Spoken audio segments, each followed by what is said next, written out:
Assalamualaikum. Kita lanjutkan pembahasan kita tentang transformasi Laplace, khususnya tentang daerah kekonvergenan atau ROC, range of convergence, daerah kekonvergenan. Nah, agar lebih mudah dalam memahami, kita langsung masuk contoh saja. Jadi untuk menjelaskan, untuk lebih memahami tentang ROC ini, kita akan membahas dua buah contoh soal. Nanti dari contoh 1 dan contoh 2 kita bandingkan dan kita akan mengetahui lebih jelas tentang ROC. Ya, sekarang kita bahas contoh yang pertama. Contoh 3.1 ini kita diberikan suatu sinyal xt sama dengan e pangkat min at ut, di mana a-nya adalah bilangan real. Kemudian dengan menggunakan rumus xs sama dengan integral bla bla bla ini, kita bisa mencari transformasi Laplace dari xt ini tadi. Nah, kalau kita gunakan rumusnya, nanti akan kita peroleh xs sama dengan integral min tak hingga sampai tak hingga, ya. Kemudian xt-nya kita masukkan e pangkat min at ut, kemudian dikalikan e pangkat st dt, ya. Nah, kita kan sudah belajar ya, ut itu sinyal yang seperti apa. Ut itu adalah sinyal undak satuan yang bentuknya, kalau kita ingat kembali, ut itu kan bernilai 1 apabila t-nya lebih besar sama dengan 0 dan bernilai 0 untuk t yang kurang dari 0. Atau kalau kita gambarkan, gambarnya kan seperti ini. Nilainya 1. Ini t. Ya. Nah, kalau kita mengalihkan suatu sinyal dengan ut, berarti sinyal tersebut akan memiliki nilai yang tidak sama dengan 0 untuk t yang lebih besar sama dengan 0, ya. Karena yang kurang dari 0 nanti akan bernilai 0 karena dikalikan dengan 0.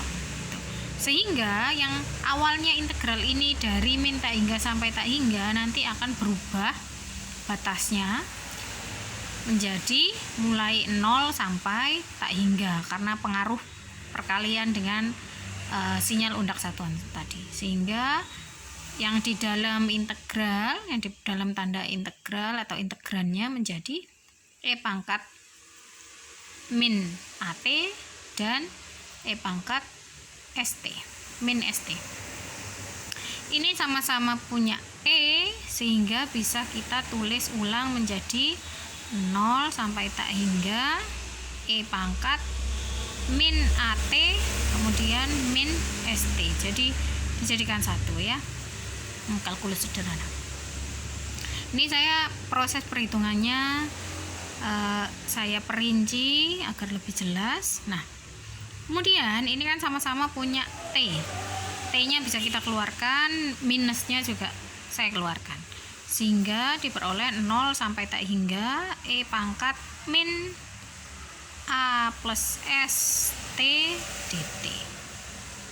Ini ya.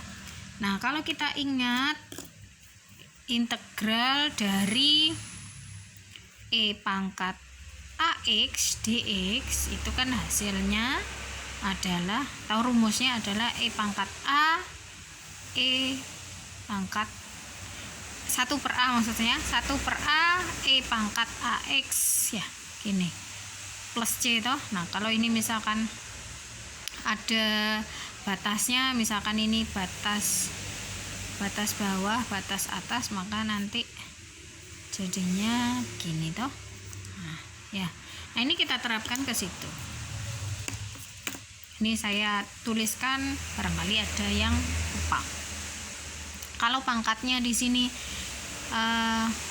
pangkatnya ax, nanti hasilnya adalah, pengalinya adalah 1 per a. Berarti kalau di sini min a plus s, nanti pengalinya adalah seperti ini, a plus s.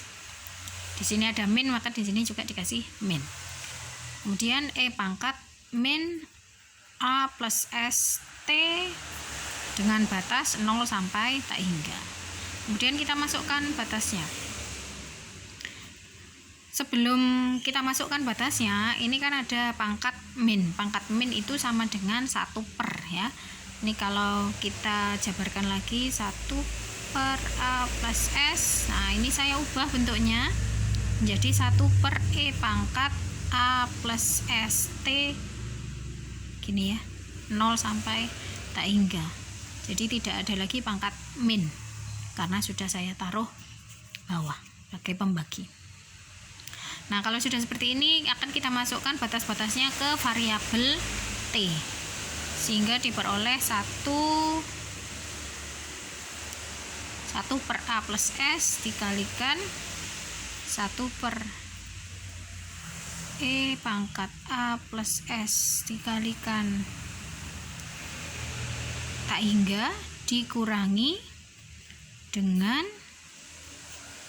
sama ya, kemudian E pangkat A plus S dikalikan 0 karena T nya sama dengan 0, batas bawahnya 0. Nah, kalau ini kita hitung akan diperoleh, ini kan A pangkat A plus S dikalikan tak hingga, berapapun dikalikan tak hingga adalah tak hingga. Nah, ini kalau kita gunakan konsep limit yang seperti ini bisa menghasilkan nilai 0. Jadi yang ini